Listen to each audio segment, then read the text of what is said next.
రెడ్డిక రాష్ట్రంలో ఎండలు భగ్గుమంటున్నాయి. ఇవాళ సమ్మర్ సీజన్లోనే అత్యధిక ఉష్ణోగ్రతలు నమోదయ్యాయి. సీజన్లో 46 డిగ్రీలకు పైగా టెంపరేచర్లు రికార్డయ్యాయి. అత్యధికంగా నిర్మల్ జిల్లా దిలావర్పూర్లో 46.5 డిగ్రీలు రికార్డైంది. హనుమకొండ జిల్లా ధర్మసాగర్, పెద్దపల్లి జిల్లా ఊదెల, జగిత్యాల జిల్లా రాయికల్లో 46.4 డిగ్రీల ఉష్ణోగ్రతలు నమోదయ్యాయి. మరో 4-5 రోజులు రాష్ట్రంలో భారీ ఉష్ణోగ్రతలు నమోదవుతాయన్నారు వెదర్ ఆఫీసర్లు. ఇక ప్రజలెవ్వరూ మధ్యాహ్నం పూట బయటకు వెళ్లొద్దని సూచిస్తున్నారు. రైట్, డీటెయిల్స్ కల్పన అందిస్తారు. చెప్పండి కల్పన, రాష్ట్ర సీజన్లోనే హై టెంపరేచర్స్ నమోదవుతున్నాయి, అప్డేట్స్ ఏంటి? చెప్పినట్టుగానే మనకు ఎండాకాలం సీజన్ స్టార్ట్ అయిన తర్వాత మొదటిసారైనా చెప్పుకోవచ్చు. ఎందుకంటే 46 డిగ్రీలు దాటిన ఉష్ణోగ్రతలు నమోదైన పరిస్థితులు నెలకొన్నాయి. ఇప్పటికే ఇటు ప్లానింగ్ సొసైటీకి సంబంధించి తెలంగాణ ఒక రిపోర్ట్ కూడా రిలీజ్ చేయడం జరిగింది. ఈ రోజుకి సంబంధించి ఏ విధంగా ఉష్ణోగ్రతలు నమోదయ్యాయి, ఎక్కడెక్కడ అధికంగా ఎండల తీవ్రత, వడగాలుల తీవ్రత ఉందో అని చెప్పేసి మనకు ఒక బులెటిన్ కూడా రిలీజ్ చేయడం జరిగింది. అందులో చూసుకున్నట్టయితే దాదాపు 10 ప్రాంతాల్లో అత్యధికంగా 46 డిగ్రీలకు పైగా కూడా గరిష్ట ఉష్ణోగ్రతలు నమోదైన పరిస్థితులు నెలకొన్నాయి. ముఖ్యంగా చూసుకున్నట్టయితే మనకు ఎండాకాలము దాదాపు ఈసారి చూసుకున్నట్టయితే కాస్త ఎర్లీగా స్టార్ట్ అయిందా అన్నట్టు ఫిబ్రవరి నుంచి ఎండల తీవ్రత కనిపించింది. దాదాపు మార్చిలో దాదాపు 42-43 డిగ్రీల వరకు గరిష్ట ఉష్ణోగ్రతలు నమోదయ్యాయి. ఇక ఏప్రిల్లో మనకు 44-45 వరకు కూడా గరిష్ట ఉష్ణోగ్రతలు నమోదయ్యాయి. ఇక మే వచ్చిన తర్వాత మనకు కాస్త టెంపరేచర్స్ అప్ అండ్ డౌన్స్ అనేవి కనిపించాయి. మొదటిగా కొన్ని రోజులు చూసుకున్నట్టయితే వారం రోజులు అత్యధికంగా కనిపించాయి. మరో వారం రోజులు అడపదడప వర్షాలతో కాస్త తగ్గుముఖం పట్టాయి. ఇక ప్రస్తుతం చూసుకున్నట్టయితే గత 4-5 రోజుల నుంచి ఎండల తీవ్రతనైతే నిప్పుల కొలిమిల తెలంగాణ రాష్ట్ర వ్యాప్తంగా మండుతున్నాయని చెప్పుకోవచ్చు. బాణుడు బగ్గుమంటున్నాడా అన్నట్టు ఎండల తీవ్రత ఉండడంతో ప్రజలు బయటికి రావాలంటేనే 1-2 సార్లు ఆలోచిస్తూ ఉన్నారు.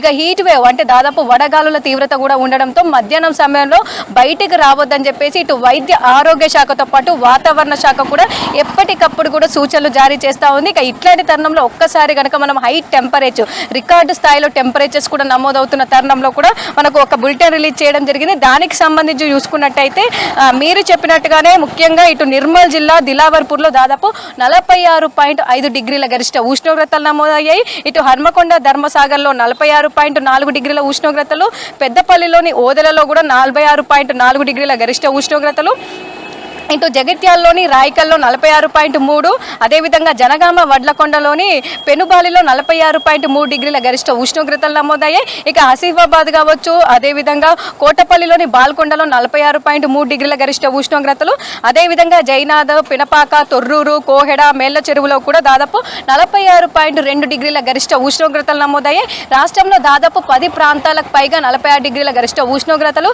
20 ప్రాంతాలకు పైగా పరిసర ప్రాంతాల్లో దాదాపు 42 నుంచి 43 డిగ్రీల వరకు కూడా గరిష్ట ఉష్ణోగ్రతలు నమోదవుతున్న పరిస్థితులు నెలకొన్నాయి. సో ఇట్లాంటి తరుణంలో ప్రజలు జాగ్రత్తగా ఉండాలంటూ కూడా పదే హెచ్చరికలు జారీ చేయడం జరుగుతూ ఉంది. ఎందుకంటే ఇట్లాంటి తరుణంలో దాదాపు ఎండల తీవ్రత అధికంగా ఉండడం, వేడి వాతావరణం, అదేవిధంగా వడగాలులు వీస్తున్న తరుణంలో కూడా ప్రజలు వడదెబ్బ బారిన పడే అవకాశం ఎక్కువగా ఉంటుంది. దీంతో ఎప్పటికప్పుడు కూడా సూచనలు, కలర్ వార్నింగ్స్ కూడా ఇష్యూ చేయడం జరుగుతూ ఉంది ఇటు వాతావరణ శాఖ. అదే విధంగానైతే మనకు ఎండల తీవ్రత మరో 4-5 రోజుల పాటు కూడా ఉండే అవకాశం ఉండడంతో కూడా హెచ్చరికలు జారీ చేయడం జరిగింది. ఇక రేపటికి సంబంధించి కూడా మనకు ముఖ్యంగా చూసుకున్నట్టయితే ఈ రోజుకి సంబంధించి అత్యధికంగా రికార్డు స్థాయిలో సమ్మర్ సీజన్లోనే మనకు అత్యధిక రికార్డు స్థాయి టెంపరేచర్స్ ఈ రోజు నమోదయ్యాయి. అదేవిధంగా హీట్ వేవ్కి సంబంధించి ముఖ్యంగా చూసుకున్నట్టయితే దాదాపు మనకు ఇప్పటికే ఒక 5 జిల్లాలకు ఈ రోజుకి సంబంధించి కూడా దాదాపు హీట్ వేవ్ కూడా అలర్ట్ చేయడం జరిగింది. ఆ 5 జిల్లాల్లో చూసుకున్నట్టయితే ముఖ్యంగా మనకు దాదాపు చాలా మండలాల్లో, చాలా ప్రాంతాల్లో కూడా మనకు హీట్ వేవ్ కూడా నమోదైనట్టు కూడా ఇటు planning society, Telangana planning society కూడా ఒక రిపోర్ట్ ఇవ్వడం జరిగింది. దాదాపు మనకు జనగాము, అదేవిధంగా కొమరంభీం, ఆసిఫాబాద్ ఆ ప్రాంతాలలో మనకు సివియర్ హీట్ వేవ్ కూడా నమోదైనట్టుగా కూడా తెలుస్తూ ఉంది. ముఖ్యంగా 82 ప్రాంతాల్లో మనకు హీట్ వేవ్ ఉన్నట్టు కూడా నమోదైంది. ఇక అదేవిధంగా రానున్న రోజు 4-5 రోజుల పాటు కూడా మరింత ఎండల తీవ్రత, మరింత హీట్ వేవ్ ఉండే అవకాశం ఉండడంతో కూడా మనకు అలర్ట్ జారీ చేయడం జరిగింది. ఇక రేపటికి చూసుకున్నట్టయితే ఈ రోజు కంటే మరింత అధికంగా, మరింత వేడి వాతావరణం, మరింత వడగాలుల తీవ్రత కూడా పెరిగే అవకాశం ఉండడంతో జిల్లాలు సైతం పెంచి మనకు రెడ్ కలర్ వార్నింగ్ ఇవ్వడం జరిగింది. ఇక రేపు మాత్రం మనకు 12 జిల్లాల్లో అత్యధికంగా మనకు ఉష్ణోగ్రతలు, వడగాలులు కూడా వీచే అవకాశం ఉండడంతో రెడ్ అలర్ట్ జారీ చేయడం జరిగింది. ముఖ్యంగా ఉత్తర తెలంగాణ జిల్లా జిల్లాలు పదే పదే చెప్తూ ఉన్నారు. మనకు ఈ సంవత్సరం ఎండాకాలం సీజన్ స్టార్ట్ అయినప్పటి నుంచి కూడా ఉత్తర తెలంగాణ జిల్లాల్లోనే అత్యధికంగా టెంపరేచర్స్ నమోదవుతా ఉన్నాయి. హీట్ కోర్ జోన్లోకి ఇప్పటికే తెలంగాణ జిల్లాలు వెళ్ళిపోవడం జరిగింది. మనకు దాదాపు ఉత్తర భారతదేశం నుంచి వీస్తున్న గాలులు కావచ్చు, లోకల్గా ఉన్న కండిషన్స్ కావచ్చు, అదే విధంగా అడవులు తగ్గిపోవడంతో కూడా మనకు ఇట్లాంటి వెదర్ అయితే కంటిన్యూ అవుతా ఉంది. అదే విధంగా కూడా ఇటు దక్షిణ భారతదేశం కావచ్చు, తూర్పు జిల్లా అదే దక్షిణ తెలంగాణకు సంబంధించి కావచ్చు, అదే విధంగా తూర్పు జిల్లాలు అక్కడక్కడ దక్షిణ జిల్లాలో కూడా మనకు ఎండల తీవ్రత కూడా ఈ గత 4-5 రోజుల నుంచి పెరుగుతూ వస్తూ ఉంది. అదేవిధంగా మరో 4-5 రోజుల పాటు కూడా ఉండే అవకాశం ఉండడంతో అలర్ట్ జారీ చేయడం జరిగింది. ఇక రేపటికి సంబంధించి 12 జిల్లాలు కనుక మనం చూసుకున్నట్టయితే ఇటు ముఖ్యంగా కొమరంభీం, ఆసిఫాబాద్, మంచిర్యాల, జగిత్యాల, పెద్దపల్లి, రాజన్న సిరిసిల్ల, కరీంనగర్, వరంగల్, జనగాం, యాదాద్రి భువనగిరితో పాటు ఇటు నల్గొండ, సూర్యాపేట, ఖమ్మం, భద్రాద్రి కొత్తగూడెం, మహబూబాబాద్ ఈ జిల్లాలకైతే రెడ్ అలర్ట్ జారీ చేయడం జరిగింది. వడగాలులు, అధిక ఉష్ణోగ్రతలు, వేడి వాతావరణం ఉండే అవకాశం ఉండడంతో ప్రజలు బయటికి రావద్దు. మధ్యాహ్నం సమయంలో 11 గంటల నుంచి ముఖ్యంగా 3:30 గంటల మధ్య సూర్యుడు నడినెత్తి మీదకి రావడం, సూర్యరశ్మి నేరుగా భూమికి తాకే అవకాశం ఉండడంతో ఆ సమయంలో మనకు ఎక్కువగా వడదెబ్బ బారిన పడే అవకాశం ఉంది. ఎక్కువగా మనకు వేడి వాతావరణం, ఈ దగడు అనేది కూడా ఎక్కువగా వచ్చే అవకాశం ఉండడంతో మనకు ఇట్లాంటి అలర్ట్స్ కూడా జారీ చేయడం జరిగింది. చిన్న పిల్లలు కావచ్చు, వృద్ధులు కావచ్చు, గర్భిణీ స్త్రీలు మరింత జాగ్రత్తగా ఉండాలని చెప్తూ అయితే మనకు ఆరోగ్య శాఖ కూడా ఒక నివేదిక ఇవ్వడం జరిగింది. ఇప్పటికే ఇటు సీఎం రేవంత్ రెడ్డి కావచ్చు, అదేవిధంగా ప్రభుత్వంకి సంబంధించి ఎక్కువగా ఎండల తీవ్రత, వడగాల్పుల తీవ్రత ఉండే అవకాశం ఉండడంతో ప్రజలు జాగ్రత్తగా ఉండాలంటూ కూడా సూచనలు జారీ చేయడం జరిగింది. అదేవిధంగా ముఖ్యంగా చూసుకున్నట్టయితే దాదాపు రైతులు ఎవరైతే ఉంటారో, అదేవిధంగా వలస కూలీలు కావచ్చు, అదేవిధంగా భవన నిర్మాణ కార్మికులు కావచ్చు, ముఖ్యంగా ఎక్కువగా వాళ్ళు శరీరానికి శ్రమ ఎక్కువగా కల్పిస్తూ ఉంటారు. ఎక్కువగా ఎండల సమయంలో వాళ్ళు అట్లాంటి శ్రమ శరీరానికి ఎక్కువగా కల్పించే అవకాశం కావచ్చు, ఎండల తీవ్రత ఉన్న సమయంలో చేసినట్టయితే ఎక్కువగా తొందరగా అలసిపోవడం కావచ్చు, వడదెబ్బ బారిన పడే అవకాశం ఉంటుందని చెప్పేసి వాళ్ళు ఆ సమయంలో ఎక్కువగా నీళ్లు తాగడం కావచ్చు, కాస్త బ్రేక్ అంటే ఒక 10 నిమిషాలు 15 నిమిషాలు కాస్త రెస్ట్ తీసుకొని మళ్ళీ పనులు చేసుకోవాలని చెప్పేసి ముఖ్యంగా ఈ మధ్యాహ్న సమయంలో పనులన్నీ కూడా కాస్త అవాయిడ్ చేయాలని చెప్తా ఉన్నారు. ఇక ఓవరాల్గా చూసుకున్నట్టయితే తెలంగాణ రాష్ట్ర వ్యాప్తంగా రానున్న 5 రోజులు బానుడి బగబగలు కొనసాగే అవకాశం ఉంది. నిప్పుల కొలిమిలా కూడా ఇటు ఎండల తీవ్రత కనిపించే అవకాశం ఉండడంతో ప్రజలు తగిన జాగ్రత్తలు తీసుకోవాలని సూచిస్తూ ఉన్నారు. ఇటు ఎప్పటికప్పుడు వాతావరణ శాఖ కూడా వ్యవసాయ శాఖతో పాటు ఇటు వైద్య ఆరోగ్య శాఖ ఇతరత్ర జిల్లాలకు సంబంధించి ఏ జిల్లాలో అధికంగా టెంపరేచర్స్ కావచ్చు, ఏ జిల్లాలో అత్యధికంగా వడగాలు వీస్తూ ఉన్నాయో ఆ జిల్లా యంత్రాంగంతో కూడా కోఆర్డినేట్ అవుతూ ప్రజలు వడదెబ్బ బారిన పడకుండా కూడా సూచనలు జారీ చేయడం జరుగుతుందని చెప్పుకోవచ్చు. ఇక రానున్న 5 రోజుల పాటు కూడా మరింత ఎండల తీవ్రత ఉండే అవకాశం ఉండడంతో ప్రజలు జాగ్రత్తగా ఉండాలంటూ ఉన్నారు. ఇప్పటికే మనకు రికార్డు స్థాయిలో ఉష్ణోగ్రతలు చూస్తూ ఉన్నాం. ఇక వచ్చే 2-3 రోజులు కూడా అదే స్థాయిలో ఉష్ణోగ్రతలు ఉండే అవకాశం ఉంది. మాధురి, రాష్ట్ర వ్యాప్తంగా ఎండలు దంచి కొడుతున్నాయి. జనం బయటకు రావాలంటేనే భయపడుతున్నారు. ఇంట్లో ఉంటే ఉక్కపోత, బయటకు వస్తే వడగాల్పులతో సతమతమవుతున్నారు జనాలు. మరో 4 రోజులు హై టెంపరేచర్లు నమోదయ్యే ఛాన్స్ ఉండటంతో ప్రజలు అప్రమత్తంగా ఉండాలని సూచించారు వాతావరణ శాఖ అధికారులు. ఎండల తీవ్రతతో జిల్లాలో అధికారులు అలర్టుగా ఉండాలని సీఎం రేవంత్ రెడ్డి ఆదేశాలు జారీ చేశారు. జనం అవసరమైతేనే బయటికి రావాలన్నారు సీఎం.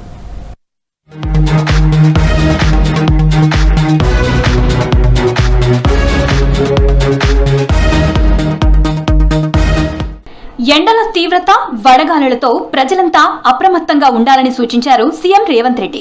సాధ్యమైనంత వరకు మధ్యాహ్నం ప్రయాణాలు చేయొద్దన్నారు. ఉత్తర తెలంగాణ జిల్లాల్లో ఎండ తీవ్రత ఎక్కువగా ఉండనున్నందున అవసరమైన జాగ్రత్తలు తీసుకోవాలని ఆయా జిల్లాల అధికారులను ఆదేశించారు. ఓఆర్ఎస్ ప్యాకెట్లు తగిన సంఖ్యలో అందుబాటులో ఉంచాలన్నారు.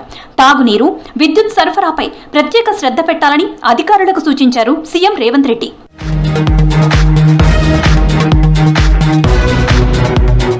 రాష్ట్రంపై బానుడి ప్రతాపం కొనసాగుతోంది. ఎండ తీవ్రతకు వాతావరణం నిప్పుల కొలిమిలా మారుతోంది. రికార్డు స్థాయి ఉష్ణోగ్రతలు నమోదవుతున్నాయి. రానున్న 4 రోజుల పాటు ఎండ తీవ్రత మరింత పెరిగే అవకాశం ఉందని తెలిపింది ఐఎండీ. ఇవాళ 5 జిల్లాలకు, రేపు 15 జిల్లాలకు రెడ్ అలర్ట్ జారీ చేసింది.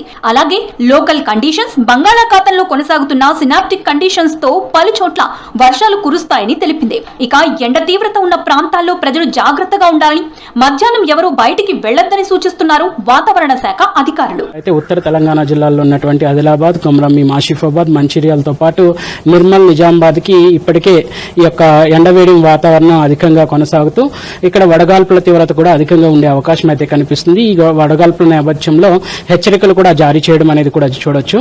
అట్లాగే రేపటి కన్నా చూసుకున్నట్లయితే రేపటి 21 కల్లా కూడా ఇటు కొమరంభీం ఆసిఫాబాద్ తో పాటు మంచిర్యాల్, పెద్దపల్లి, ఖమ్మం, జగిత్యాల్, రాజన్న సిరిసిల్లతో పాటు ఇటు తూర్పు తెలంగాణ జిల్లాలో ఉన్నటువంటి భద్రాద్రి కొత్తగూడెం, ఖమ్మం, సూర్యాపేట్, నల్గొండ, యాదాద్రి భువనగిరి, జనగాం, వరంగల్ ఈ యొక్క జిల్లాల్లో మనకి మహబూబాబాద్ జిల్లాల్లో అధికంగా ఉష్ణ తీవ్రత అధికంగా పెరుగుదలతో పాటు ఇక్కడ వడగాల్పుల తీవ్రత కూడా అధికంగా ఉండి ఎండవేడి వాతావరణం కూడా గరిష్ట స్థాయిలో కొనసాగే అవకాశం కూడా స్పష్టంగా కనిపిస్తుంది. ఇవాళ రేపు 12 జిల్లాల్లో 45 డిగ్రీలకు పైనే గరిష్ట ఉష్ణోగ్రతలు నమోదవుతున్నాయన్నారు ఐఎండీ అధికారులు. ఆయా జిల్లాలకు రెడ్ అలర్ట్ ఇచ్చారు.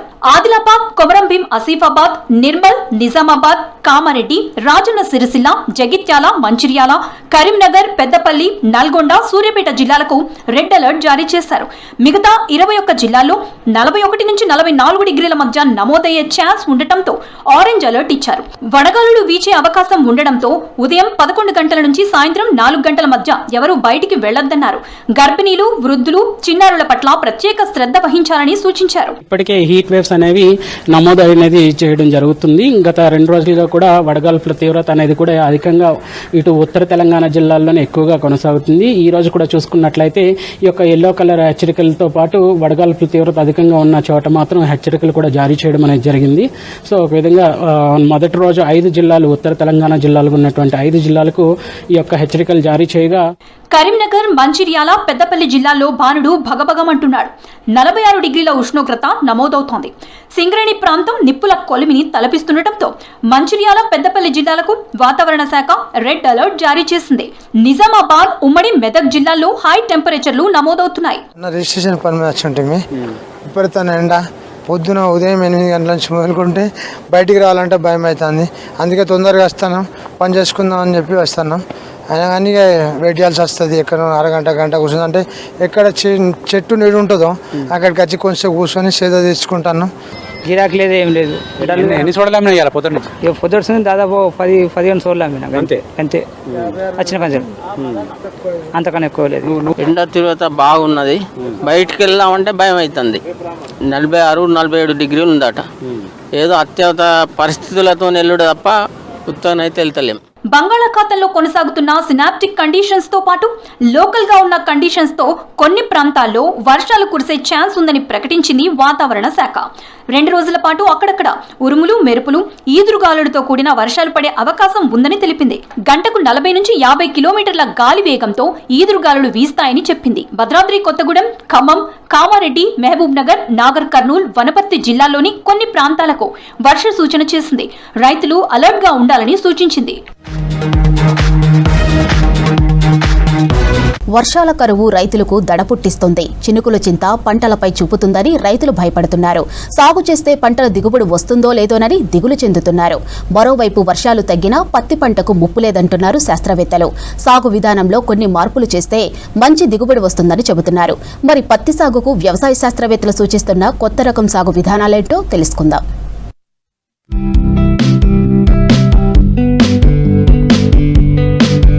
వాతావరణ శాఖ అంచనాలు రైతులకు వణుకు పుట్టిస్తున్నాయి. ఆదిలాబాద్, నిర్మల్, కొమరంభీం, ఆసిఫాబాద్, మంచిర్యాల జిల్లాలో ప్రధాన పంటగా పత్తిని సాగు చేస్తారు. ఈ సాగు పూర్తిగా వర్షాధారం మీదే చేస్తూ ఉంటారు. ఒక 10% సాగునీటి వసతులున్నాయి. జిల్లాలో 13 లక్షల ఎకరాల్లో రైతులు పత్తిని సాగు చేస్తున్నారు. లోటు వర్షపాతం పత్తి పంటకు ఇబ్బందిగా మారుతుందని రైతులు భయపడుతున్నారు. వరుణుడు కరుణించకపోతే కన్నీళ్లు మిగులుతాయని రైతులు ఆందోళన చెందుతున్నారు. పత్తి సాగులో లోటు వర్షపాతం నమోదైనా కరువును కూడా ఎదురించేలా సాగు చేయాలని శాస్త్రవేత్తలు సూచిస్తున్నారు. ప్రధానంగా దుక్కులు దున్నడంలో జాగ్రత్తలు తీసుకోవాలని కోరుతున్నారు. సాధారణంగా దుక్కులు దున్నడం కన్నా ఈ పరిస్థితుల్లో లోతుగా దుక్కులు దున్నాలని సూచిస్తున్నారు. ఇలా చేయటంతో తేమ శాతం తగ్గకుండా ఉంటుందని చెప్తున్నారు. విత్తనాలు నాటే ముందు పశువుల పేడ, చెరువు మట్టి పంట పొలంలో వేసుకోవాలని సూచిస్తున్నారు. ఒక వర్షం పడగానే పత్తి విత్తనాలు నాటవద్దంటున్నారు శాస్త్రవేత్తలు. కనీసం 60 నుండి 70 మిల్లీమీటర్ల వర్షపాతం నమోదు కాగానే విత్తనాలు నాటాలంటున్నారు. విత్తనాలు నాటడంలో మొక్కల మధ్య దూరం తక్కువగా ఉండాలంటున్నారు. అధిక సాంద్రత పద్ధతిలో నాటడం మంచిదంటున్నారు. ఇలా నాటిన విత్తనాల్లో కొన్ని మొలకెత్తకున్నా రైతులకు ఇబ్బంది లేదంటున్నారు. విత్తనాలు నాటిన సమయంలో అంతర పంటలు సాగు చేస్తే మంచిదంటున్నారు. సాధారణంగా పత్తిలో కందిని అంతర పంటగా చేస్తారు. అంతర పంటగా మామూలుగా అయితే 8 వరుసలకు ఒక కందిని సారని నాటుతారు. ఇప్పుడు మాత్రం 6 వరుసలకు ఒక వరుస కంది పంటను సాగు చేయాలని సూచిస్తున్నారు శాస్త్రవేత్తలు. కంది పువ్వులపై ఉండే పురుగులు, కీటకాలు పత్తి పంటకు రోగాలు రాకుండా చేస్తాయంటున్నారు. అదేవిధంగా పత్తి పంటను బెడ్ పద్ధతిలో సాగు చేయటంతో పత్తి పంట ఎండిపోకుండా ఉంటుందంటున్నారు. రోజుల తరబడి వర్షం రాకుండా పంటకు నష్టం ఉండదంటున్నారు శాస్త్రవేత్తలు. ఇలాంటి సాగు పద్ధతులు అవలంబిస్తే దిగుబడిలో తేడా రాదు, కరువును ఎదిరించి పంటలను పండించంటున్నారు. పత్తిలో అధిక సాంద్రత పద్ధతి ఖచ్చితంగా ఈ సంవత్సరం పాటించాల్సిన అవసరం ఉంది. దాంట్లో చూసుకున్నట్లయితే ఎకరానికి 2 ప్యాకెట్లు సాధారణంగా రైతులు వేస్తూ ఉంటారు.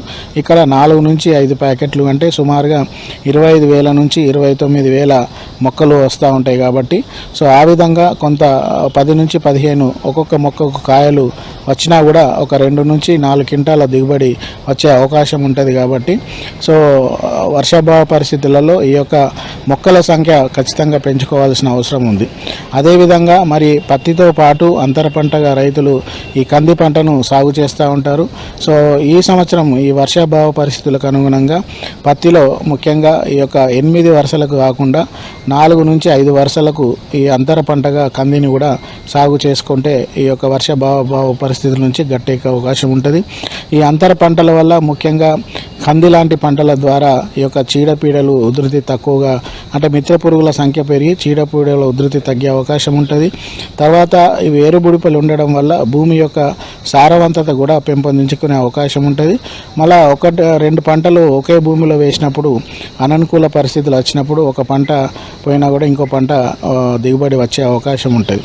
కాబట్టి ఈ రకమైన పద్ధతులు పాటించాల్సిన అవసరం ఉంది. శాస్త్రవేత్తలు, వ్యవసాయ అధికారుల సూచనలతో రైతులు సాగు విధానంలో మార్పులు తీసుకురావాలంటున్నారు.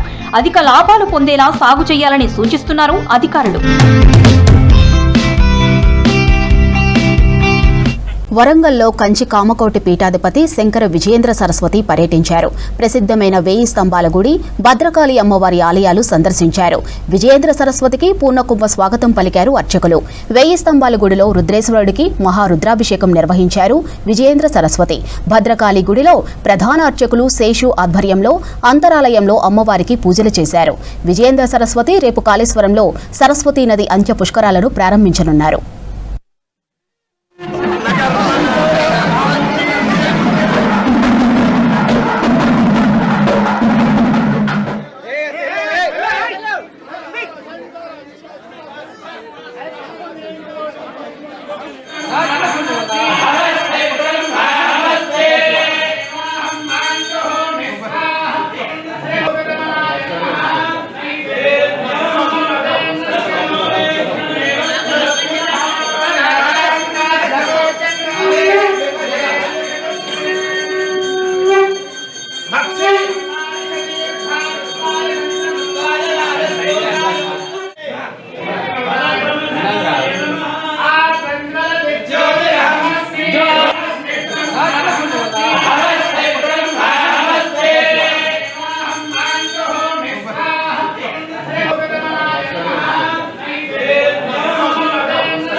సూర్యాపేట జిల్లా మేళ్ల చెరువులో భూభారతి నిషేధిత జాబితాపై తీవ్ర వివాదం చెలరేగింది.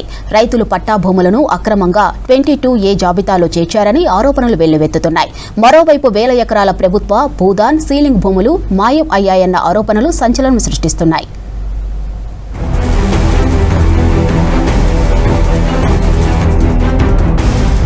సూర్యాపేట జిల్లా మేళ్ల చెరువు మండల కేంద్రంలో భూభారతి రికార్డులపై కొత్త వివాదం తెరపైకొచ్చింది. ప్రభుత్వం రూపొందించిన 22A నిషేధిత జాబితాలో భారీ అవకతవకలు జరిగాయని స్థానిక రైతులు ఆరోపిస్తున్నారు. మేళ్ల చెరువు రెవెన్యూ పరిధిలోని సర్వే నెంబర్ 1057లో మొత్తం 631.8 ఎకరాల భూమి ఉంది. ఇందులో 156 ఎకరాల భూదాన్ భూమి, 18 ఎకరాల ప్రభుత్వ భూమి, 8 ఎకరాల సీలింగ్ భూమి ఉన్నట్లు తహసీల్దార్, ఆర్డీఓ కోర్టుకు సమర్పించిన నివేదికల్లో ఉంది.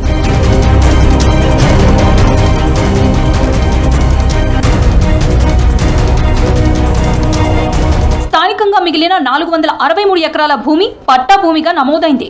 ఇందులో 130 ఎకరాలు మై హోమ్ సిమెంట్ పరిశ్రమ దగ్గర ఉండగా మరో 333 ఎకరాల భూమిని స్థానిక రైతులు దశాబ్దాలుగా సాగు చేస్తున్నారు. అయితే తాజాగా రూపొందించిన భూభారతి నిషేధిత జాబితాలో రైతులకు చెందిన 220 ఎకరాల పట్టా భూమిని సీలింగ్ భూమిగా చూపించి 22A జాబితాలో చేర్చారని రైతులు ఆరోపిస్తున్నారు. ఎలాంటి విచారణ లేకుండా భూములను నిలిపివేయడంపై రైతులు ఆగ్రహం వ్యక్తం చేస్తున్నారు. 3 తరాలుగా రైతులు సాగు చేసుకుని భూమి మీద కబ్జాలో ఉన్నారు. ఇప్పుడు ఈ భూభారతి వచ్చిన తర్వాత ఏం చేసినట్టే మా పట్టా భూములన్నింటిని తీసుకెళ్లి నిషేధ జాబితాలో పెట్టినారు. అసలు మేల చెరువులో ఉన్న భూదాన్ భూమి, సీలింగ్ భూమి, పట్టా గవర్నమెంట్ ల్యాండ్స్ మొత్తం మై హోమ్ సిమెంట్స్ కొన్ని ఇండస్ట్రీస్ దగ్గర ఉన్నాయి. ఆ ఇండస్ట్రీస్కి 20 ఏళ్ల నుంచి కూడా వాళ్ళని ప్రొహిబిటెడ్ లిస్ట్ ఉన్నాయి. ఇప్పుడు వాళ్ళ ప్రొహిబిటెడ్ లిస్ట్ నుంచి వాళ్ళ పేర్లని తీసేసి అమాయకమైన రైతులను మా దగ్గర 185 మంది రైతుల్ని 220 ఎకరాల భూమిని తీసుకెళ్లి ప్రొహిబిటెడ్ లిస్ట్లో పెట్టినారు. ఈ ఇట్టేటా పెట్టిరాయా అని చెప్పేసి అడిగితే మాకు సంబంధం లేదు, మాకు పైనుంచి ఒత్తిడి ఉంది, అందుకే మేము ప్రొహిబిటెడ్ లిస్ట్లో పెట్టినట్టున్నాం. మేము ఏమంటున్నాం అంటే మా పట్టా భూములు ఏళ్ల తరబడి సాగులో ఉండి కబ్జాలో ఉండి పట్టాపదారు పాస్బుక్లు అన్ని ఉన్న మా భూమిని ప్రొహిబిటెడ్ లిస్ట్ నుంచి తీసేయాలి. తమ భూములు పాత పట్టాలతో ఉన్నాయని 50 ఏళ్లుగా సాగు చేస్తున్నామని రైతులు చెప్తున్నారు. ఒక్కసారిగా నిషేధిత జాబితాలో పెట్టారని న్యాయం చేయాలని ఇటీవల జిల్లా కలెక్టర్ ని కలిసినట్లు తెలిపారు రైతులు. ఇదంతా మై హోమ్ సిమెంట్ ప్రయోజనాల కోసమే జరిగిందని రైతులు అనుమానం వ్యక్తం చేస్తున్నారు. ఇప్పటికే పలువురు రైతులు తహసీల్దార్ నుంచి కలెక్టర్ వరకు ఫిర్యాదులు కూడా చేశారు. నాకు 1850లో 1 ఎకరం భూమి ఉంది. అది మా నాన్నకాడి నుంచి నేను ఎక్కించుకున్నా, అన్ని సర్వే చేసి మన ఎంఆర్ఓ అప్లైట్ పెట్టి సర్వే అద్దులు రాసి అన్ని ఇచ్చిర్రు. అది రిజిస్ట్రేషన్ చేయించుకున్నా. మళ్ళీ ఇప్పుడు 2 సంవత్సరాల తర్వాత భూభారతని వచ్చిన తర్వాత ఆ ఎకరాన్ని పోర్ట్ లిస్టులో పెట్టారు, నిషేధంలో పెట్టారు. పోయి మేడాన్ని సార్ని అడిగితే మాకు సంబంధం లేదు, నువ్వేమైనా ఉంటే మాట్లాడుకో చేసుకో అంటుర్రు. నా పట్టా భూమి నాకు కావాలి, నాకు అన్ని ఆధారాలు అన్నీ ఉన్నాయి, నాయి ఒరిజినల్ భూమితో సహా రిజిస్ట్రేషన్ చేసినవి అన్నీ ఉన్నాయి. నిషేధ జాబితా నుంచి తీసేయాలి. ఈ 1057 సర్వే నెంబర్ దాంట్లో దాన్ని నిషేధిత జాబితాలు చేర్చి మమ్మల్ని చాలా ఇబ్బందులు గురి చేస్తున్నారు సార్. దయచేసి ఆ 1057 మా సర్వే నెంబర్ ఉన్నటువంటి మా భూమిని దాని నుంచి నిషేధ జాబితాని తొలగించాలని చాలా మంది రైతులు సార్ 1057 కాకుండా మిగతా సర్వే నెంబర్లు కూడా చాలా కొన్ని ఈసారి ఎందుకనో కానీ చాలా మంది రైతులు నిషేధ జాబితాలో చేర్చారు సార్. చాలా మంది ఇబ్బంది పడుతున్నారు. మరోవైపు కమతం నాగార్జున అనే స్థానికుడు జిల్లా ఎస్పీకి ఫిర్యాదు చేశారు. రెవెన్యూ అధికారులు కుట్రపూరితంగా రైతుల భూములను నిషేధిత జాబితాలో చేర్చారని ఆరోపిస్తూ జీపీఓ నుంచి జిల్లా కలెక్టర్ వరకు చర్యలు తీసుకోవాలని డిమాండ్ చేశారు. రైతుల భూములను విచారణ లేకుండా 22A పెట్టారు. ఇది రెవెన్యూ అధికారుల నిర్లక్ష్యమా లేక కుట్ర అన్నది బయటపడాలని డిమాండ్ చేస్తున్నారు రైతులు. ఇటీవల బాధ్యులైన అధికారులపై చర్యలు తీసుకోవాలని సూర్యాపేట జిల్లా కలెక్టర్ కి ఫిర్యాదు చేశారు. 1057 భూదానం భూములు ఎన్ని ఉన్నాయి, మిగతా ఇంకొకటి ఏమన్నా ఉన్నాయి అనేది తెలియాలి మాకు. అది ఎందుకు పెట్టారు, అది ఎవరి స్వార్థం కోసం పెట్టారు అనేది తెలియాలి. మాది ఒకటే చాలా మంది పెట్టారు ఇట్లా. అయితే ఇప్పుడు నాది నిషేధ జాబితాలో ఎందుకు పెట్టిరు? నా పొలం నాకు వారసత్వంగా వచ్చిన భూమి అది. ఇప్పుడు మాకు 2 ఎకరాలు, చిరొక ఎకరం అన్నదమ్ములం పంచుకున్నాం. అంటే ఇద్దరిది 1057 బ్లాక్లో పెట్టిరు కాబట్టి ఇప్పుడు ఎవరు స్వార్థం కోసం దాన్ని ఆ నిషేధ జాబితాలో పెట్టిరో మాకు తెలియాలి. నాది భూమిని నిషేధ జాబితాలో పెట్టడం జరిగింది. నాకు ఉన్నటువంటి ఆధారాలు మొత్తం కలవు. నాది ఈసీ కూడా ఉన్నది, పాస్బుక్ ఉన్నది. పాస్బుక్ని డిలీట్ చేసి నిషేధ జాబితాలో పెట్టి నాకు అన్యాయం చేశారు. ఈ ముఖ్యమంత్రి గారు రేవంత్ రెడ్డి గారు కొద్దిగా మా మెలచెరు గ్రామంపై శ్రద్ధ పెట్టి భూభారతిలో నా పట్టా భూమిని నిషేధ జాబితాలో తీసేసి మాకు న్యాయం చేయాలి. రైతులు మొత్తం చాలా మంది నిషేధ జాబితాలో ఉన్నారు, వారికి న్యాయం చేయగలరని ముఖ్యమంత్రి గారు తెలియపరుస్తున్నాం. మేళ్ల చెరువులో భూభారతి రికార్డులపై నెలకొన్న ఈ వివాదం ప్రస్తుతం జిల్లాలో హాట్ టాపిక్ గా మారింది. జిల్లా కలెక్టర్ పై చర్యలు తీసుకోవాలంటూ ఆయనకి ఫిర్యాదు చేయటం పట్ల సర్వత్రా చర్చ జరుగుతోంది. రైతుల ఆరోపణలపై అధికారులు ఎలా స్పందిస్తారన్నది ఆసక్తికరంగా మారింది. సప్తనదుల సంగమ ప్రాంతం ఏడాదిలో సుమారు 8 నెలల పాటు జలావాసంలో కొలువుదీరే సంగమేశ్వరుడు పచ్చటి నల్లమల్ల కొండల నడుమ భక్తులకు దర్శనమిస్తున్నాడు. కృష్ణానది గర్భంలో వెలిసిన రూపాల సంగమేశ్వరుడి దర్శన భాగ్యం కోసం భక్తజనం తండోపతండాలుగా తరలివస్తున్నారు.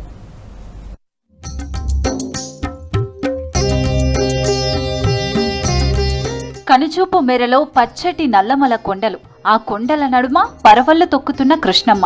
సోమశిల నుంచి చల్లటి ఆహ్లాదకరమైన వాతావరణంలో బోటు ప్రయాణం. బోటులో కూతవేటు దూరం ప్రయాణం తర్వాత సుదూరం నుంచి సంగమేశ్వరాలయ శిఖరం దర్శనమిస్తుంది. చేరువయ్యే కొద్దీ రాతితో నిర్మించబడిన ఆలయ ప్రాకారం సాక్షాత్కారమవుతోంది. ఈ ప్రాంతానికి ఎంతో చారిత్రక ఆధ్యాత్మిక నేపథ్యం ఉంది. కృష్ణవేణి, తుంగభద్ర, మలాపహరిణి, భీమరథి, భవనాశిని అనే 7 నదులు కలిసే ప్రాంతంలో సంగమేశ్వరాలయం ఆవిర్భవించింది. ఇందుకే ఈ ప్రాంతాన్ని సప్త నదుల సంగమ ప్రాంతం అని పిలుస్తారు. ఈ ఆలయం ఆంధ్రప్రదేశ్ రాష్ట్రం నంద్యాల జిల్లా కొత్తపల్లి మండలం సంగం పరిధిలోకి వస్తుంది. ఏడాదిలో 8 నెలల పాటు జలావాసంలో కొలువుదీరటం సంగమేశ్వరుడి ప్రత్యేకత. పచ్చటి నల్లమల కొండల నడుమ కృష్ణానది గర్భంలో వెలిసిన రూపాల సంగమేశ్వరుడి దర్శన భాగ్యం కోసం భక్తజనం తండోపతండాలుగా తరలివస్తున్నారు. సంగమేశ్వరాలయం గర్భాలయంలో కొలువుదీరిన శివలింగానికి ఓ ప్రత్యేకత ఉంది. లింగ స్వరూపుడైన శివుడు వేపదారువు రూపంలో భక్తులకు దర్శనమివ్వడం ఈ ఆలయ ప్రత్యేకత. పాండవులు అరణ్యవాసంలో ఉన్న సమయంలో ధర్మరాజు ప్రతిష్ఠించిన వేపదారు శివలింగమని, అంతటి ప్రాచీన చరిత్ర ఈ ఆలయానికి ఉందని ఆలయ అర్చకులు చెబుతున్నారు. ఈ ఆలయము ప్రతి సంవత్సరం 8 నెలల నీళ్లలో ఉండి 4 నెలలు మాత్రమే బయటపడుతుంది. ఆగస్టు నుండి మార్చి వరకు ఆలయం నీళ్లలో ఉండడము. శ్రీశైలం ప్రాజెక్టులో 840 అడుగుల నీటి మట్టం వచ్చిన వెంటనే గర్భాలయంలోకి నీళ్లు వస్తాయి. స్వామిని అమర్నాథ్, బద్రీనాథ్, కేదార్నాథ్ లాగా ప్రకృతిలో లీనమై స్వామి దర్శనమివ్వడము. ఉత్తరాయణంలో మాత్రమే స్వామి దర్శనమివ్వడం జరుగుతుంది. మంచుతో కప్పబడే కేదార్నాథ్, అమర్నాథ్ ఆలయాల్లో హిమాదివాసుడు కృష్ణానది గర్భంలో సంగమేశ్వరుడు 8 నెలల పాటు జలంలో ఉండి జలాదివాసుడిగా పూజలందుకుంటున్నాడు. శ్రీశైలం ప్రాజెక్టు నిర్మాణంతో ఈ ఆలయం ముంపునకు గురైంది. మార్చి 22 నుంచి ఈ ఆలయం తెరుచుకుంది. జులై మాసం వరకు భక్తులకు సంగమేశ్వరుడు దర్శన భాగ్యాన్ని అందించనున్నాడు. ఆగస్టు నుంచి మార్చి వరకు సంగమేశ్వరాలయం నీళ్లలో ఉంటుంది. శ్రీశైలం ప్రాజెక్టులో వరద 840 అడుగులు చేరితే గర్భాలయంలోకి నీళ్లు వస్తాయి. వరద 865 అడుగులకు చేరితే ఆలయ శిఖరాన్ని తాకుతాయి. వరద 885 అడుగులు ఉంటే శిఖరం పైన 20 అడుగులకు పైగా నీరున్నట్లు భావిస్తారు. సంగమేశ్వరం టెంపుల్ నుంచి నేను చాలాసార్లు విన్నాను, కానీ ఇది మొదటిసారి రావడము. ఇది ఎప్పుడు నదిలోనే ఉంటుంది. ఓన్లీ సమ్మర్లో 3-4 మంత్స్ ఓపెన్ ఉంటుందని తెలుసు. మహిమగల దేవుడు చాలా స్పష్టంగా ప్రతిరోజు పూజలు జరిగే దేవుళ్ళలాగా చాలా చాలా బాగుంది చూడడానికి టెంపుల్ కూడా. గుడి మాత్రం చాలా చాలా బాగుందండి. ప్రతి ఒక్కరు చూడదగిన గుడి ఇది. దీని యొక్క గొప్పతనం 6 నెలలు నీళ్ళల్లో ఉంటుందంట, 6 నెలలు దర్శనానికి అనుకువగా ఉంటుందంట. కాబట్టి ఎండాకాలం దర్శనానికి బాగుంటుంది అని రావడం జరిగింది. అందరూ ఎంతో ఆశగా చూస్తూ ఉంటారు, ఈ ఎప్పుడు 6 నెలలు వస్తుందో చూద్దామా అనేసి. అందరూ వచ్చి విజిట్ చేయాల్సిన ప్లేస్ అయితే జీవితంలోని ఒక్కసారైనా ఈ టెంపుల్ చూడాలి. చాలా బాగుంటుంది. అట్మాస్ఫియర్ అంతా చూస్తుంటే చాలా హాయిగా ఉంది. మాకు అదృష్టం అనుకుంటున్నా ఈ టెంపుల్ ఇప్పుడు చూడడానికి వచ్చినందుకు. చాలా మంచిగా ఉంది. కాకపోతే లోపల మెయింటెనెన్స్ జర కొద్దిగా గవర్నమెంట్ చొరవ తీసుకొని చాలా మంచిగా చేయాలని. లోపల ఉబ్బరానికి పిల్లలు ఇబ్బంది పడుతున్నారు. దాన్ని బట్టి కొద్దిగా ఆంధ్రప్రదేశ్లో కృష్ణానదిలో ఎప్పుడు మునిగి ఉండే టెంపుల్ 6 నెలలు మునిగి ఉండి 6 నెలలు తేలికది కాబట్టి ఓపెన్ ఉంటుంది. 7 నదులు కలిసే చోటున ఉన్న శివుడి ప్రతిరూపమైన వేపదారు శివలింగాన్ని సందర్శిస్తే ఎంతో పుణ్యమని భక్తుల నమ్మిక. ప్రతి ఏటా కృష్ణమ్మ ఒడిలో సంగమేశ్వరుడు ఒదిగిపోయే అపురూప దృశ్యాన్ని తిలకించేందుకు తెలుగు రాష్ట్రాల భక్తులతో పాటు ఇతర రాష్ట్రాల నుంచి పర్యాటకులు పెద్ద సంఖ్యలో తరలివస్తుంటారు. అంత్య పూజలతో ఆలయాన్ని మూసివేస్తారు. ప్రతి ఏడాది 8 నెలలు నీటిలోనే ఉండి అనంతరం శ్రీశైలం బ్యాక్ వాటర్ తగ్గిపోతే క్రమేణా ఆలయం కొద్ది కొద్దిగా బయటపడుతుంది. గర్భాలయం వరకు నీరు తగ్గగానే ఆది పూజలు చేస్తారు. ఆ క్షణం నుంచి మిగిలిన 4 నెలల పాటు భక్తులకు సంగమేశ్వరుడి దర్శన భాగ్యం లభిస్తుంది. పేదల సొంతింటి కలను ప్రజాప్రభుత్వం సాకారం చేస్తుందన్నారు మంత్రులు జూపల్లి కృష్ణారావు, పొంగిలేటి శ్రీనివాసరెడ్డి. కొమరంభీం జిల్లా కోటారి గ్రామంలో పర్యటించారు మంత్రులు. గత సర్కార్ పేదలకు ఇల్లు నిర్మించడంలో విఫలమైందన్నారు. జిల్లాలో జూన్ 2న ఇందిరమ్మ ఇళ్ల నిర్మాణ పండుగ ప్రారంభమవుతుందన్నారు. 2వ విడత ఇళ్ల నిర్మాణ కార్యక్రమంలో సీఎం పాల్గొంటారని తెలిపారు మంత్రులు. స్థానిక ఎమ్మెల్యేలు అధికారులతో కలిసి ఆసిఫాబాద్లో నిర్వహించనున్న సీఎం బహిరంగ సభ ఏర్పాట్లను పరిశీలించారు మంత్రులు. రాష్ట్ర ముఖ్యమంత్రి గౌరవనీయులు రేవంత్ రెడ్డి గారి చేతుల మీదుగా రాష్ట్ర వ్యాప్తంగా పేదవాడి ఆత్మ గౌరవానికి చిహ్నంగా ఉండే ఇందిరమ్మ ఇళ్ల కార్యక్రమాన్ని లాంఛనంగా ఆసిఫాబాద్ జిల్లాలో ప్రారంభించడం జరుగుతుంది. మీకు తెలియంది కాదు, పేదవాడి ప్రభుత్వం వచ్చి 2 సంవత్సరాలు పూర్తి చేసుకొని 3వ సంవత్సరంలో కాలు పెట్టాం. ఇచ్చిన పాట ప్రకారం ప్రతి సంక్షేమ కార్యక్రమాలను పేదవాడికి అందిస్తూ పేదవాడి ఆత్మగౌరవానికి చిహ్నంగా ఆనాటి 10 సంవత్సరాలలో దొరల ప్రభుత్వం పేదవాడికి ఇల్లిస్తామని బొమ్మలు చూపించి కాలయాపన చేస్తే పేదవాడి కష్టం తెలిసిన ఈ ప్రజా ప్రభుత్వం గౌరవ ముఖ్యమంత్రి రేవంత్ రెడ్డి గారి నాయకత్వంలో మొదటి విడత 4.5 లక్షల ఇళ్ళు 22,500 కోట్లతో రాష్ట్ర వ్యాప్తంగా ప్రతి నియోజకవర్గానికి 3,500 ఇళ్ళు తగ్గకుండా ఇవ్వటం జరిగింది. ఇప్పుడు ఆసిఫాబాద్ జిల్లాలో కొటారి అనే విలేజ్లో ఇది చెంచుల గ్రామం. ఈ చెంచుల గ్రామంలో పూర్తిగా కొలం గ్రామం. ఈ కొలన గ్రామంలో పూర్తిగా ఎవరైతే ఇక్కడ నివసించే చెంచులు ఉన్నారో, కొలాం ఆదివాసులు ఉన్నారో వారికి ఇక్కడ ఉన్న సుమారు 30 పైగా ఇళ్ళు పూర్తిగా ఈ హ్యాబిటేషన్ వరకు ఇవ్వటం జరిగింది. దాంట్లో 26, 27 కంప్లీట్ చేశారు. గౌరవ ముఖ్యమంత్రి గారు ఈ ప్రాంతానికి వచ్చినప్పుడు ఈ గ్రామంలోని ఈ 25, 26 ఓపెనింగ్ పెడితే ఎలా ఉంటుందనేది ఇక్కడ ఇన్ఛార్జి మంత్రివర్యులు మిత్రులు జూపల్లి కృష్ణారావు గారు, అదే రకంగా సహచర శాసనసభ్యులు మిత్రులు వినోద్ గారు రెండో విడత ఇళ్లతో పాటు రెండో విడత ఇళ్ళు రాష్ట్ర వ్యాప్తంగా ఇస్తూ ఈ ప్రజాప్రభుత్వం పేదవాడి ఆత్మగౌరవాన్ని కాపాడే దాంట్లో ముందంజలో తప్పకుండా ఉంటుంది. భవిష్యత్తులో కూడా కులాలకి మతాలకి అతీతంగా పార్టీలు ఏదైనా కూడా అర్హులైన ప్రతి పేదవాడికి ఇల్లిచ్చేదే ఈ ప్రభుత్వం యొక్క లక్ష్యం. ఆ దిశలో ఈ ప్రభుత్వం ఇప్పుడు పనిచేస్తుంది, భవిష్యత్తులో కూడా పనిచేస్తుందని మీ ద్వారా పట్టణ ప్రాంత ప్రజలకు ఆహ్లాదం అందించే ఉద్దేశంతో గత ప్రభుత్వం మినీ ట్యాంకు బండల నిర్మాణం చేపట్టింది. 10 ఏళ్లుగా పనులు సాగుతూనే ఉన్నా పురోగతి కనిపించడం లేదు. కామారెడ్డి జిల్లా బాన్సువాడలో ఏళ్లుగా పనులు చేపట్టగా ఇంకా పూర్తి కాలేదు. కోట్లు ఖర్చు చేసినా పనులు మాత్రం అసంపూర్తిగా నాసిరకంగా ఉన్నాయి. ఆహ్లాదం పంచవలసిన మినీ ట్యాంక్ బండ్ నిర్మాణంలో అలసత్వంపై స్పెషల్ స్టోరీ.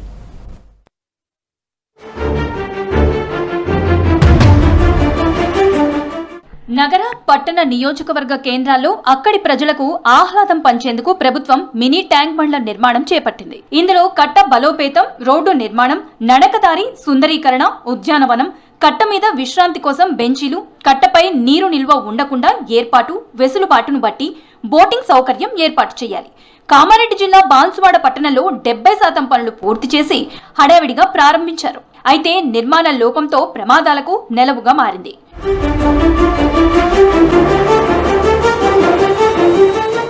బాన్సువాడలోని కల్కి చెరువులో 7 కోట్లతో 2017లో మినీ ట్యాంక్ బండ్ పనులు చేశారు. ఇప్పటి వరకు 95% పనులు పూర్తయ్యాయి.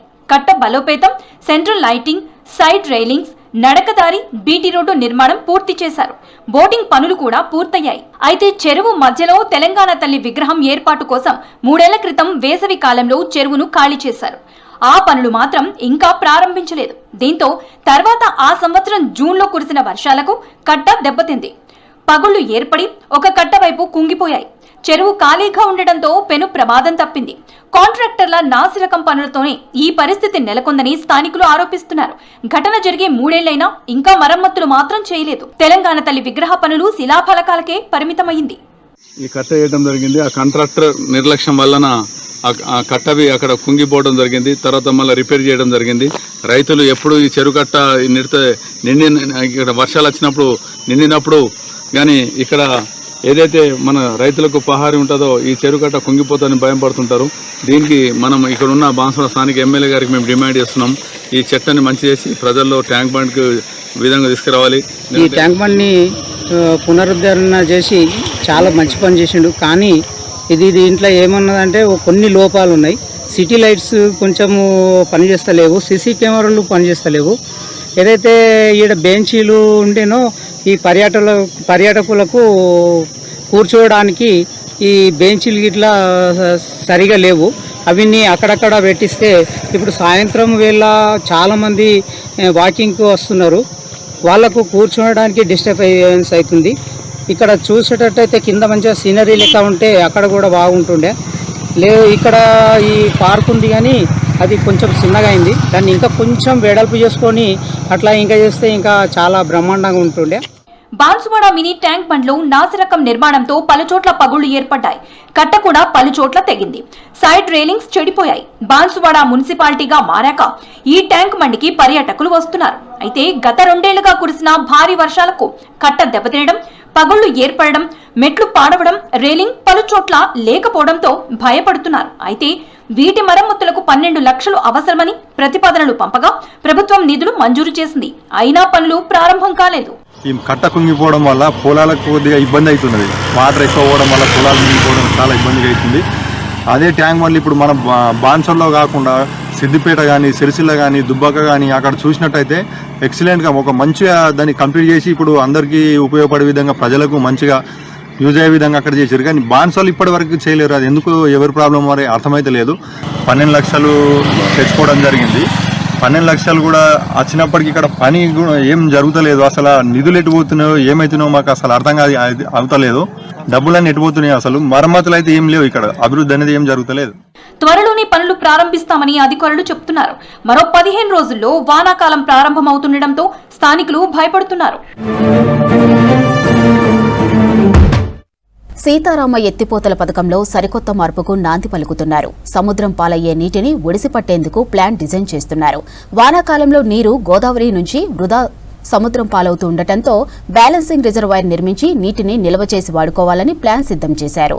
ఇక సీతారామ ఎత్తిపోతల పథకంలో మార్పుపై స్పెషల్ స్టోరీ.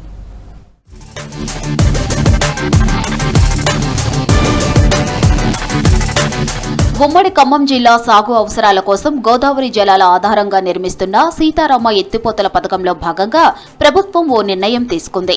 అప్పటికప్పుడు వరద పారించడమే కాక సీజన్లో సముద్రంలో వృధాగా కలిసే నీటిని ఒడిసిపట్టేలా బ్యాలెన్సింగ్ రిజర్వాయర్లు నిర్మించాలని యోచిస్తోంది. తక్కువ భూమి వినియోగంతో ఎక్కువ నీటి నిల్వ సామర్థ్యంతో రిజర్వాయర్ల నిర్మాణానికి ప్రభుత్వం సూచన చేయడంతో ఓ ప్రైవేట్ ఏజెన్సీ ద్వారా సర్వే పూర్తయింది. నాగార్జున సాగర్, కాళేశ్వరం, శ్రీరామ్ సాగర్ ప్రాజెక్టు పరికాలువల ద్వారా నీరు పారిస్తూ నిల్వ కోసం రిజర్వాయర్లు నిర్మించారు. సాగర్ ఎడుమ కాలువపై 40 కిలోమీటర్ల దగ్గర పెద్ద దేవులపల్లిలో, 70 కిలోమీటర్ల దగ్గర పునుగోడులో, 136 కిలోమీటర్ల దగ్గర పాలేరులో రిజర్వాయర్లు ఉన్నాయి. ఇదే తరహాలో సీతారామ ప్రాజెక్టు పరిధిలోనూ రిజర్వాయర్లు నిర్మిస్తే ఉమ్మడి ఖమ్మం జిల్లాతో పాటు మహబూబాబాద్, సూర్యాపేట జిల్లాలకు సాగు, తాగునీటి అవసరాలకు ఉపయోగపడతాయి.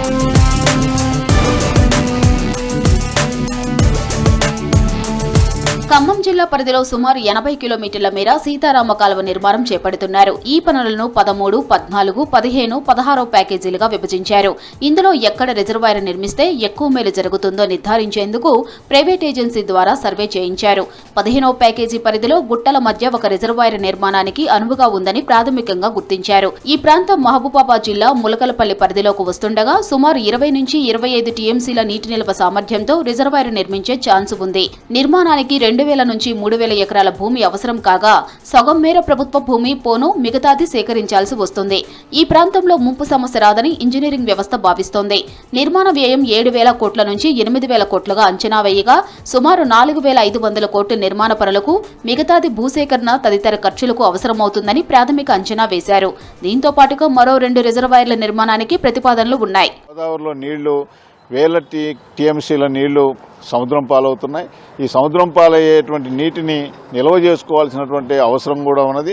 సీతారాం ప్రాజెక్టు ద్వారా వచ్చేటువంటి నీటిని కొంత భాగాన్ని వైరాకు, బయ్యారానికి, అలాగనే పాలేరుకి ఆ రకంగా కాలువల ద్వారా నీటిని పంపించడం ద్వారా అట్లాగనే బలమైనటువంటి ఒక పెద్ద రిజర్వాయర్ని, ఒక 20-25 టీఎంసీల సామర్థ్యం కలిగినటువంటి రిజర్వాయర్ని 1 లేదా 2 అనుకూలమైనటువంటి ప్రదేశాల్లో నిర్మించడం ద్వారా ఈ యొక్క నీటిని నిల్వ చేసుకోవడం అనేది అనివార్యంగా అవసరం పడుతుంది.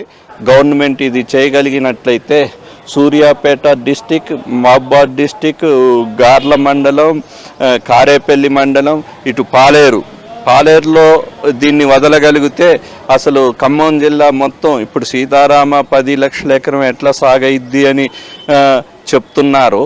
ఇప్పుడు అదే విధంగా దీని వరకు కూడా పాలేరులో పడగలిగినప్పుడు సత్తుపల్లి, ఆంధ్ర వరకు కూడా ఈ ప్రాజెక్ట్ నుంచి నీళ్లు పోయే అవకాశం ఉంది. ఖమ్మం జిల్లాలో ఖరీఫ్, రబీ పంటలకు కలిపి సుమారు 60 టీఎంసీల నీరు అవసరమవుతోంది. దాంతో పాటు తాగునీటి అవసరాలకు మరో 6 టీఎంసీలు వినియోగిస్తున్నారు. ప్రస్తుతం పాలేరు రిజర్వాయర్ సామర్థ్యం 2.5 టీఎంసీలే కావడంతో వర్షాభావ పరిస్థితులు ఎదురైతే సమస్యలు వస్తున్నాయి. ఈ నేపథ్యంలో సీతారామలో రిజర్వాయర్లు నిర్మిస్తే సాగునీరు, ఇటు తాగునీటి అవసరాలకు స్థిరత్వం ఏర్పడనుంది. వర్షం లేనప్పుడు కృష్ణా బేసిన్లో నీటి కొరత ఏర్పడినప్పుడు గోదావరి జలాలను వినియోగించుకునే అవకాశం ఉంటుంది. ఎక్కడ ఎవరు ఏ పొరపాటు జరిగినా, ఏ ఒక్క మోటార్ నడిచినా కూడా కాలువలు తెగిపోతాయి. కాబట్టి రిజర్వాయర్ లేనందువలన ఒకటి మల్టిపుల్ రిజర్వాయర్ తయారు చేయాలనేది ప్రభుత్వం ఉద్దేశం. ఏదైతే 21 MBC ఉందో అది పూర్తిగా ఆయకట్టులోకి వస్తుంది. సాగర్ నీళ్ళు రాకపోయినా మనం గోదావరి నీళ్ళతో పంటలు పండించుకునే అవకాశం ఉంది. కాబట్టి దీనికి ఎట్టి పరిస్థితుల్లో మొలకల్పల్లిలో మల్టిపుల్ ప్రాజెక్ట్ రిజర్వాయర్ ప్రాజెక్టు కావాల్సిన అవసరం ఉంది.